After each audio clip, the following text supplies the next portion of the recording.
Hey y'all, it's Josh over here at Rising Oaks Family Farm. Beautiful, what is it, Wednesday afternoon, I think. Hope it's Wednesday, or that'll be embarrassing. Hey, we got a lot going on the farm today, planning some paddock moves and some paddock extensions. Feels like we're finally finding our rhythm. So let me show you what we got going on today. All right, y'all remember this is where we started. We have our cleanup crew coming down the creek bank here. This is the paddock that we built for them a few days ago. You can see they barely made a dent in this yet. They're still working on it for us. But we went ahead and we've built our next paddock. And I haven't moved the chairs yet around the fire pit, but this paddock is up and ready to go. So we had some time on our hands this morning and we decided, hey, let's just go and get the next paddock ready. So that's what we got here. And these goats will probably be in here for another few days or so. One of the things that we're finally starting to figure out from a rhythm perspective is just how large do we want these paddocks for the cleanup crew goats. So this particular paddock and this paddock as well, we mirrored. We figure we've got 6 goats in here right now. 2 of them are babies, so maybe it's like really having 5. But what we're looking at here is 90 feet by 60 feet. So 90 feet by 60 feet is what we're doing. And we did the other one the same exact size. We feel like that gives the goats plenty of room without being scared of the fence. Because one of the things that we noticed, we know that the electric fence mimics predation, right? That's the whole point of using electric fence as you rotate animals. But what's interesting is as they get hit by the fence, I think it kicks in like a different instinct because the goats tend to stay together in a tighter herd, which again is ultimately the goal, right? Is, more hoof impact on a smaller surface area. And so we want to give the goats plenty of room so they don't get stressed out.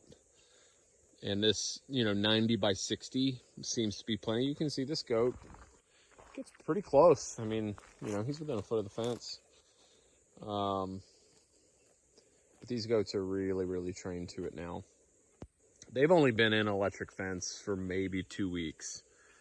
And we had more problems with them getting out of the cattle panel fence back there than we ever have in electric. So if you're wondering, hey, should I try electric with my goats? You absolutely should put your goats in electric. In my mind, it's a way better fencing solution. And the way we do it here is really, really simple. Really simple.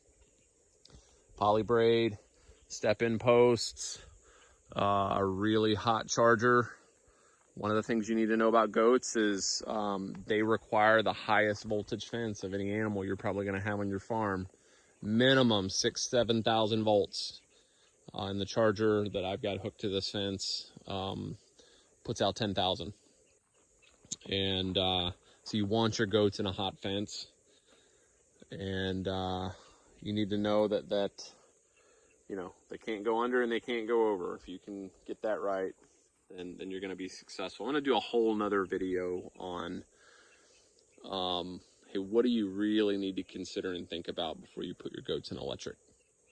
One of the things that we're going to do also is figure out a ramp. So we're going to make a ramp to allow our goats to move from paddock to paddock without having to build in any kind of gate system. This fence is about 36 inches tall. And I can easily put together a gate. Goats love to climb. I've never seen that done before, but we're going to try it. I'm going to see if I can put in basically a ramp up and a ramp down to be able to just move these goats pretty easily from paddock to paddock. So that's coming. The last thing that we've got going on here, let me move over to the other side. This is an old raggedy fence that's coming down soon. But for now, it's been holding our billy goats. So these are the billy goats separated from our female goats. And that's our donkey, and he lives with the billy goats. And so we just built this paddock extension for them. It runs all the way up the hill, makes a right turn, and then comes back down to the other corner, running the same style solar charger, 1.5 joules, 10,000 volts. The only difference with this fence is instead of having a wire at 36, we put this wire, the top wire is at the very, very top. And that is to make sure that, you know, the old goat here, if he wanted to lean over, that prevents him from doing that. So, you know, just in the last day or so, 2 new paddocks, moving animals successfully again. Feels like we found our rhythm. So we're going to keep on moving. That's what we got after today. I hope you guys got after something good too. Talk to you later.